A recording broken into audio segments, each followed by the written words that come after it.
struggle of the young South African Nkosi Johnson for some time.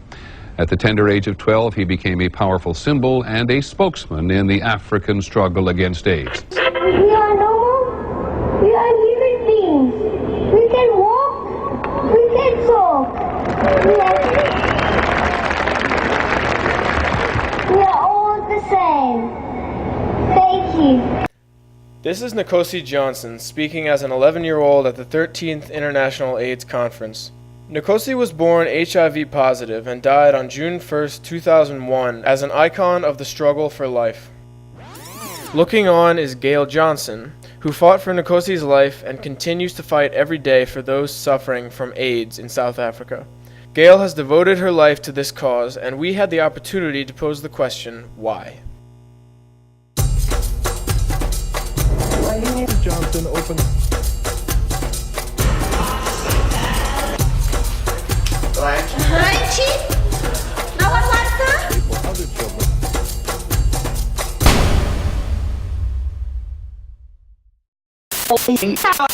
South Africa is really a combination of two very distinctive worlds. It's a first-class community and also a third-world civilization. In terms of the first world, they have gorgeous beaches, resort areas, and a wine valley that is parallel to none on the face of the earth. But all of this is juxtaposed against large tracts of land where people are literally compressed into very, very small living spaces and very meager conditions. These tracts of lands are called townships, and they have some of the poorest people on the face of the planet, living in them in very, very squalor conditions. In these townships, HIV/AIDS has become an epidemic. In 1990, there were 140,000 infected, and as of 2009, there are 5.6 million infected. Government aid has been few and far between, and the responsibility has been left to ordinary citizens, like Gail Johnson. Thank you.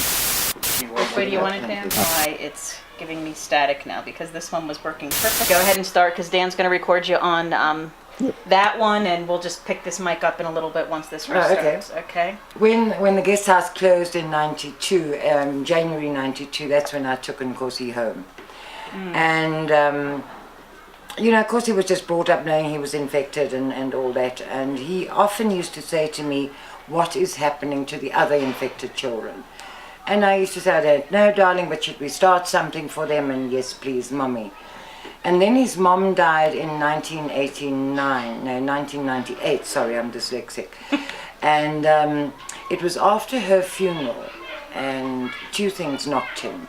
The one was, does everyone die who has AIDS die? The other one was, mommy never said goodbye. And I said to him, well, I first felt that, this is wrong. No mom and child should be separated because of the HIV diagnosis. And so I said to him, should we start something for mums and kids? And he said, yes, please. And I thought, okay, well, bite the bullet. And round about the same time, I was offered a house rent-free for 5 years in a suburb called Berea. And so I took it, and we started Nkosi's Haven. Nkosi's Haven offers holistic care and support for destitute HIV/AIDS infected mothers, children, and resulting AIDS orphans. Through all of the work, they teach them how to live with AIDS, not die from it. Nkosi's Haven has built a happy and energetic community where children can develop and become self-confident, mature, and responsible members of their community. Visiting Nkosi's Haven is almost like walking into a hug. There's a warm embrace, there's a feeling of security, and a feeling of love that permeates it. And I think that, more than any of the facilities parts, is what sticks out. By providing care for children, Gail is actually attacking South Africa's problems at their roots. I will show them that we are one of the better ways to go, and I'm not being arrogant here, from a lifestyle and from an upliftment point of view. Yes. Because I firmly believe if we do not care for our kids and invest in them properly and comprehensively, we will never break the cycle of poverty in this country, and never the cycle of HIV infection, and never the cycle of crime. Yeah. There are brilliant feeding schemes, but these kids have gone through losses second to none, and no one is looking at the psychological implication. because I mean, God, you know, I get very angry. Because if you've got a kid walking in the street or a child having sex at the age of 10 for R2 to feed its siblings, rather than being in a facility like this, then, you know, please God, what is right and what is wrong? And no disrespect to culture, but honor the child. Over the years, Gail has been criticized and falsely accused of exploiting Nkosi and other HIV/AIDS victims. Even so, she remains motivated to pursue her vision. It knocks me sometimes, no doubt about that. Sure. But for the rest of it, I stop and think every now and then, and you know, so what the hell are you doing about the problem? I smoke a lot and overcome the negatives quite a bit.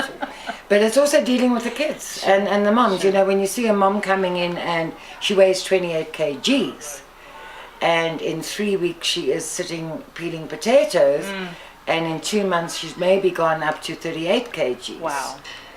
And she's healthy and she's great. That's it. Okay. Yeah. And to the rest of it, there's certain sign languages that I like using. There's no way that you can meet Gail Johnson without being transformed by her. She is sort of a larger-than-life character, as you've witnessed from watching the interviews. She's got flaming red hair and very long fingernails that are usually painted bright red as well.